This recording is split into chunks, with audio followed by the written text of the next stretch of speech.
आदत हो चुकी है तेरी। नूपुर ने कुछ कहने के लिए अपना मुंह खोला, लेकिन उससे पहले ही चर्चित बोल पड़ा, मैं यहाँ हूँ, तुम्हें क्या लगता है वो तुम्हारे साथ जाएगी? हालांकि चर्चित ने ये बात स्माइल करते हुए कही थी, लेकिन उसका लहजा ऐसा था कि टैक्सी वाले का स्टीयरिंग व्हील पर हाथ कांप गया। उसके सामने खड़ी कार की कीमत करोड़ों में थी। इतना तो साफ था कि उसके अंदर बैठा लड़का कोई नॉर्मल इंसान तो बिल्कुल भी नहीं था। टैक्सी वाले ने आगे कुछ भी कहने की हिम्मत नहीं की। उसने एक्सीलेटर पर अपना पैर दबाया और टैक्सी वहाँ से चली गई। नूपुर के एक्सप्रेशन बिगड़ गए, लेकिन टैक्सी के जाते ही चर्चित के फेस पर बड़ी सी स्माइल आ गई। नूपुर को बहुत गुस्सा आ रहा था, लेकिन वो कुछ कर भी नहीं सकती थी। वो कुछ दूर तक धीरे धीरे पैदल चलती रही और उसके बगल में चर्चित स्लो स्पीड में कार ड्राइव करता हुआ उसके साथ साथ चल रहा था। सड़क से गुजरने वाले लोग उन दोनों को देख रहे थे। नूपुर का पेशेंस पहले ही खत्म हो चुका था, लेकिन चर्चित तो बहुत रिलैक्स होकर ड्राइविंग सीट पर बैठा था और कंटिन्यू स्माइल करता हुआ नूपुर को देख रहा था। ऐसा लग रहा था जैसे उसका पेशेंस लेवल बहुत हाई है। नूपुर रुक गई और गुस्से में दांत पीसते हुए बोली, तुम कब तक मेरे पीछे आने वाले हो?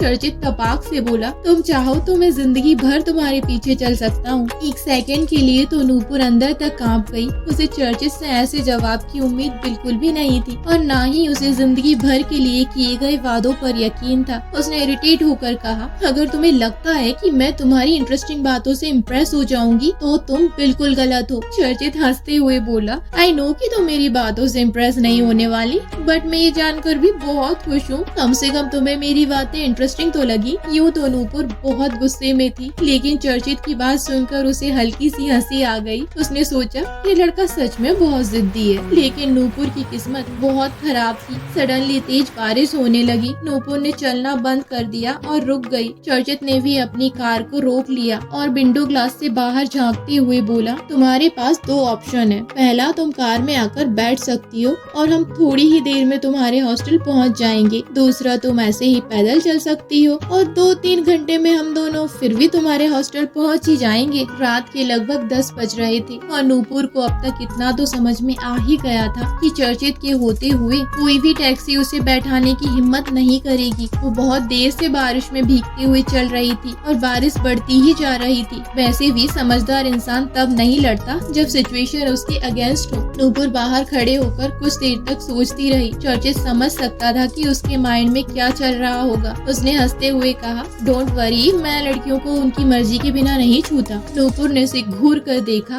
और धमकाने वाले लहजे में बोली, मेरी मर्जी के बिना मुझे कोई छू भी नहीं सकता। चर्चित ने इंटरेस्ट से अपनी आईब्रो उछालते हुए नूपुर को देखा और बोला, तुम क्या मुझे प्रोवोक करने की कोशिश कर रही हो? नूपुर फुल एटीट्यूड में बोली, मैं तुम्हें वार्निंग दे रही हूँ। तुम चाहो तो आजमा सकते हो and I will make sure मुझे मेरी मर्जी के बिना छूने के बाद तुम कुछ और छूने के काबिल नहीं रहोगे। चर्चित कार से बाहर निकल गया और उसने नूपुर के लिए ड्राइविंग सीट के पास वाली पैसेंजर सीट का डोर ओपन करते हुए कहा, ट्रस्ट मी, मैं शरीफ लड़का हूँ, तुम मेरे साथ चल सकती हो। नूपुर ने अपनी आंखें घुमा ली और तंज करते हुए बोली, तुम कितने शरीफ हो ये मुझे अच्छी तरह पता है। आखिर तुम्हारी शराफत के नजारे मैं पिछली काफी देर से देख रही हूँ। चर्चित ने नूपुर की बात का बिल्कुल भी बुरा नहीं माना और स्माइल करते हुए ड्राइविंग सीट पर बैठकर कार स्टार्ट कर ली। नूपुर ठंड से कांप रही थी। चर्चित ने हीटिंग ऑन कर दी, लेकिन फिर भी नूपुर को नॉर्मल होने में काफी वक्त लग गया। कुछ देर की खामोशी के बाद नूपुर ने पूछा, नाम क्या है तुम्हारा? चर्चित थोड़ा उदास हो गया। उसने सोचा कि सर्वोच्च को जानती है लेकिन मुझे नहीं जानती, स्ट्रेंज। चर्चित बोला, मेरा नाम चर्चित मलिक है, क्या तुम मुझे नहीं पहचानती? नूपुर ने साफ साफ कह दिया, क्यों, तुम क्या सचिन तेंदुलकर हो